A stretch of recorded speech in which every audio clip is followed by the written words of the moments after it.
ఆయన నడక చూసి రోబో అన్నారు. ఆయన మాట చూసి హంస అన్నారు. రాజకీయాల్లో రానివ్వడం నీతో అయ్యే పని కాదన్నారు. కట్ చేస్తే ఏకంగా 4 ప్రతిష్టాత్మకమైన గవర్నమెంట్ ఉన్నత స్థానాలు అవరోధించి బుల్లెట్ గన్లో ఉన్నంత వరకే ప్రశాంతంగా ఉంటుంది, ట్రిగర్ నొక్కితే దాని వేగం తెలుస్తుంది అన్నట్టుగా దేశ ఆర్థిక దిశ మార్చేసిన మహనీయుడు డాక్టర్ మన్మోహన్ సింగ్ గారు.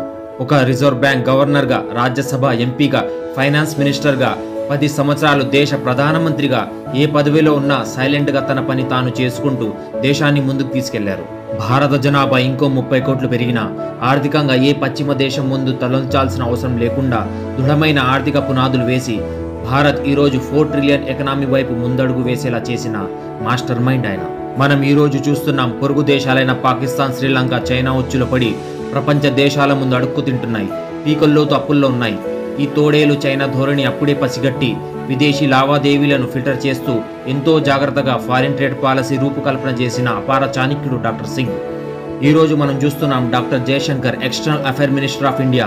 ఏ దేశ మీడియా అయినా ఇండియాను కించపరిచేలా ప్రశ్నిస్తే వాళ్లకు దిమ్మ తిరిగే సమాధానం ఇచ్చి బొమ్మ కనిపించేలా చేస్తాడు. అది పీఎం మోదీ ఇచ్చిన అన్లిమిటెడ్ ఫ్రీడమ్ అండ్ పవర్.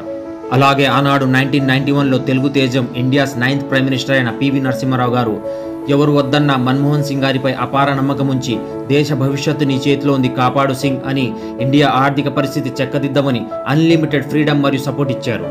నా దృష్టిలో ఒక జవాన్ దేశం బయట తన ప్రాణాలు పణంగా పెట్టి ఎలాగైతే మనకు రక్షణ కల్పిస్తాడో అలాగే ఇలాంటి మహనీయులు దేశం లోపల దేశంలోని అన్ని వర్గాలు, ధనిక, పేద, పీడిత ప్రజలకు చేయడానికి పని కల్పించి గర్వంగా తలెత్తుకొని బ్రతికేలా చేసి భారత జాతి రక్షకులయ్యారు.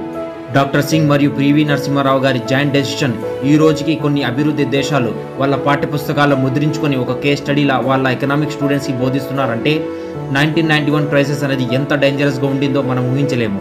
జోహార్ మన్మోహన్ జీ, మీరు భౌతికంగా మా మధ్యలో లేకున్నా మీ ఎక్సలెన్సీ ఈ భారతఖండం ఎప్పటికీ మరవదు. జై హింద్.